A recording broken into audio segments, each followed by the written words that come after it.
passed the National Infrastructure Fund Bill 2026, paving way for establishment of a first-of-a-kind government investment fund in Kenya. The bill, which was approved by with significant amendments, now gives Parliament and the President more power in the control of the much-publicized 5 trillion fund. The amendments sought to cure concerns that there was too much influence vested in the Treasury Cabinet Secretary with weak oversight that appeared to bypass Parliament. Emmanuel reports. Will as many as without opinion say aye? The bill, which has been touted as the most consequential yet in the history of Kenya's parliament, after the sessional paper number 10, spearheaded by the former Minister for Economic Planning, Thomas Joseph Mboya, in 1965, sailed through Parliament with crucial amendments. The ayes have it. Parliament approved an amendment to establish a governing council for the fund, which will comprise the National Treasury Cabinet Secretary, Central Bank of Kenya Governor, the Attorney General, and 6 other members who are not public officers. The role of the new organ will include to provide overall direction and counsel to the board, oversee the development of investment policy, and be responsible for recruitment of directors of the board.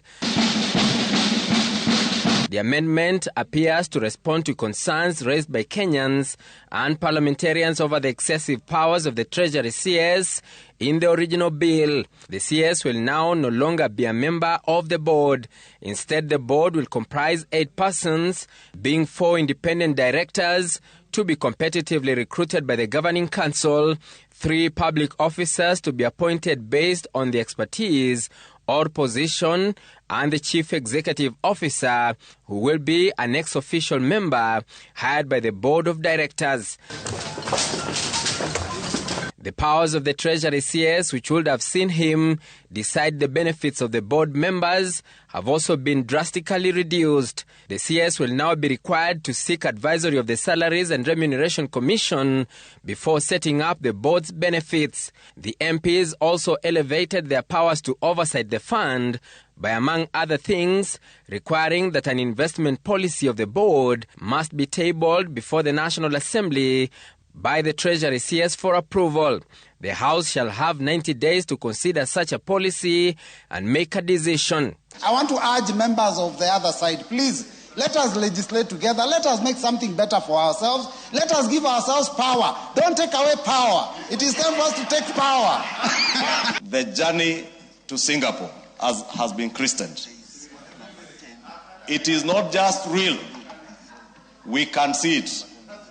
We can see the light at the end of the tunnel. We can see now how clear the vision is.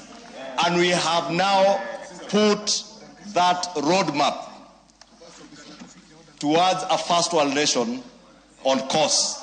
That I will not have to spend 6-8 hours to go back to Nakuru or to Molo, because the Ronimau Summit Road and other highways will be complete through this National Infrastructure Fund. Thank you, and I beg to second, Honorable Chairman, that this fund is like the Temasek in Singapore. During debate on Tuesday and Wednesday, MPs had raised issues of ambiguity as to which projects the fund would focus on.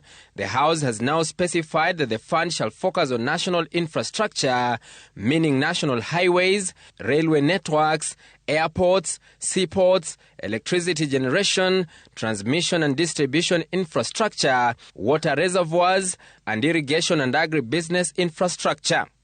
How I wish those who are in the disunited opposition today, instead of issuing press conferences out there, how I wish you can set up an economic council that can start formulating an agenda for Kenya, an agenda to move Kenya forward.